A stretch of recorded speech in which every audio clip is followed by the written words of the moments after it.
today's gratuitous food shot is sushi! Hi guys, good to see you again. It's been a little while since I last made a video. Basically, I've got 4 or 5 videos that I need to edit before I can upload them, but it's such a time-consuming process and I've been kind of snowed under with work for my music projects at the moment, so I thought I'd make something really quick and easy that I can just slap together and upload. So yeah, while I wasn't vlogging while I was there and I didn't actually take that many pictures, I thought I'd put together a little video about the trip I took the other day to Tokyo Disney Sea. After a recent controversial article, I thought it might be fun to show solidarity with my fellow childless weirdos. Oh, but I should take a moment to stop and congratulate my big brother and his wife with the birth of my nephew Nathaniel just a few days ago. For me, I have to make do with pets, like the wonderful fluffy Miss Havisham here, who I recently adopted. Fluffy bunny! So yeah, clearly having just demonstrated that I am not in any way a childless weirdo, it's time to talk about my trip to Disney. So for those of you who don't know, Tokyo Disney Sea is a unique park here in Tokyo. It's next door to the regular Tokyo Disneyland, but it tries to have a bit more of a grown-up vibe to it. You know, there are bars where you can get draft beer and cocktails, and the theming of the worlds is kind of a little bit more grounded. You know, instead of fairy tale kingdoms, you tend to get worlds themed on places like Venice or downtown New York. And it's quite good for, you know, literature buffs, because the central world is based on the works of Jules Verne. So there's a ride based on 20,000 Leagues Under the Sea, and then the main central volcano is based on what you see in Journey to the Center of the Earth. And while there are a few rides that are unique to Disney Sea, there are others that you'll find in other Disneyland parks around the world as well. So for example, Tokyo Disney Sea has its own version of the Tower of Terror, but instead of the Twilight Zone theming, it's got this sort of colonial adventurer's hotel is cursed by one of the artifacts he's stolen storyline, which I think is a lot better personally. So this time for once we actually got to the park quite early, and the first thing we did was go and get a fast pass. We got it for my personal favourite ride, which is Journey to the Center of the Earth. Even though we'd gone straight there though, we got the very last available fast passes. They were all finished very soon after. That's kind of an indicator of how crowded the Disneys in Tokyo really are. You know, they also just opened a new attraction, another Soarin' ride, which is, you know, one of the mediocre rides they have in Epcot and other places. And because it was new, even though it was blisteringly hot, the outdoors queue was stretching to 270 minutes. And of course the fast passes for that were all gone right from the start. Tokyo Disney Sea actually has a Japanese language only app, which is really hard for foreigners to register on for some reason, and you can use that to get your fast passes. So, you know, as a foreign tourist coming to Disneyland, be a little bit aware that you're one step behind the locals. At least until they make an international version of that app, which they've so far showed no inclination towards doing. The other ride it's a bit of a nightmare to get on is the Toy Story ride. You know, it's not actually that fun, you just kind of go around on a slow cart shooting at things and then you get a high score at the end.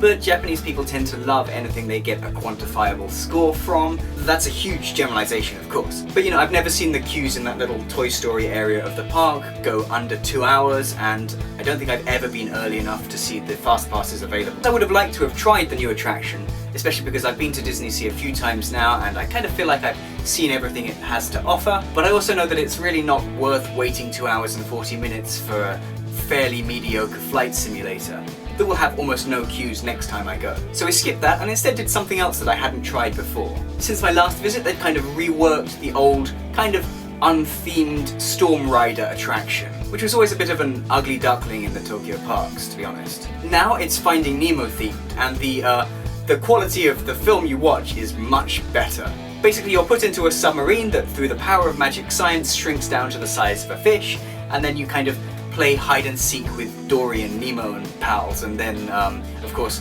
hilarious hijinks ensue. Now, the fact that it's just a reskin of an older attraction makes a few things a little bit on the weird side, like, you know, why are you feeling air and water spraying in a watertight submarine? And the old ride ended with a gimmick of something coming down through the ceiling, which I thought they would make use of, but just this doesn't happen anymore. But in terms of the basic experience and the fact that they're actually using properties that people like and want to see in the park, it's a big improvement. So with fast passes secured and having cooled down with some ice cream, we went on our first ride, which was the Indiana Jones one. It seemed a good idea because it was a very hot day and most of the queue is indoors with very good theming, so I don't mind waiting for the ride.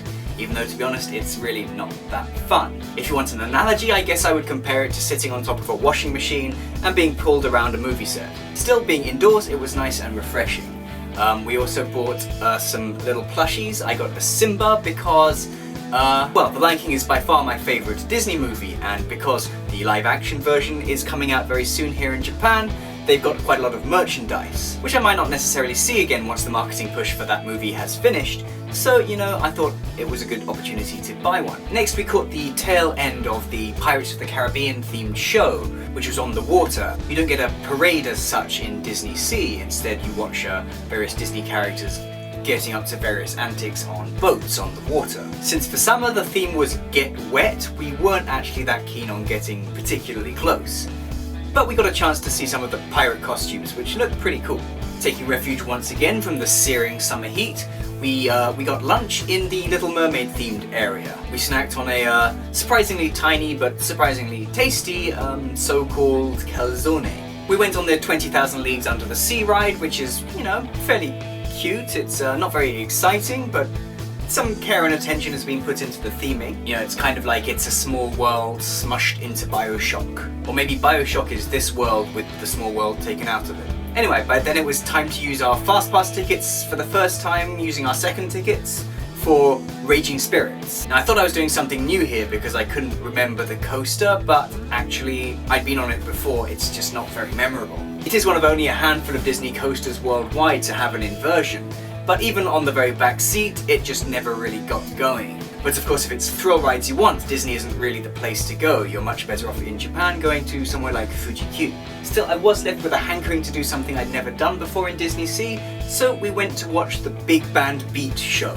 In a surprisingly big theatre in the New York waterfront area, a medium-sized swing band puts on shows multiple times a day with appearances from various Disney characters. Now, the musicians were pretty proficient, especially the bassist, drummer, and piano player, who were the kind of core of the band. But as a drummer who enjoys playing some up-tempo big band swing, I kind of watched the drummer and alternated between feeling, you know, this would be such a great day job, getting to play big band swing and, you know, sing every night to a large audience, and thinking, God, this must be so soul-destroying. You know, they can't focus the show on jazz aficionados. They've got to make it a spectacle for anybody who comes into the auditorium. So yes, that would mean you just have to grin and bear it when the whole audience is, you know, trying to clap along completely off tempo. Or your clarinet guy stands up for his awesome big solo, but all eyes are on the grimacing stage school brat who's tap dancing at the front of the stage. I have to say though, respect to the guy in the Mickey Mouse costume who does a, you know, passable version of the sing drums while in his big Mickey Mouse hat and huge Mickey Mouse feet, and gets up to join the tap dancing for a while before going back to the drum kit. You know, that is pretty demanding and sweaty work. After substituting some sugary snacks for our dinner, we went and sat down to watch the Disney Sea version of the Fantasmic finale show. I have to say, and from a low viewing point, directly in front of the show, it's a much better experience. You know, the Maleficent animatronic and the fireworks all seem much bigger and more impressive when you're right there. Plus, some of the few kind of customizable moments this time were based on The Lion King, so that pleased me as well. Finally, we could make use of those Fastpass tickets we got right at the beginning of the day, and went on the Journey to the Center of the Earth ride. Now, this is my absolute favourite Disney ride. Basically, there's a lot of, you know, pointless build-up where you see some mediocre animatronics, but then at the very end you're launched out of the volcano. Because you're launched up before going down, it's one of the only times in Disney you get that weightless zero-G kind of feeling. And the first time I went on that ride, I was not expecting that moment at all. It was a complete surprise to me and remains one of the most fun things that I can remember doing. Of course, I'll never get that same adrenaline rush, that same sense of surprise again, but I have such good memories of it and it's still super fun every time. By then the park was almost closing, so it was time to look at the gift shops and head out. Next time I go, if I want to make a video like this, I'll probably film a lot more and make a kind of vlog, but mostly for my own sake. I want to remember the day and I want to make an easy video that I can upload quickly onto YouTube, so that's why I did this video. Wait, I mean, I'm sure this was super high quality stuff and I hope you enjoyed every second of it. Okay, I'll leave it at that. Thanks for watching to all 2 of you who did. Maybe I'll talk some more about the park itself in a future video. Who knows? For now, I'll leave it at that. Bye bye.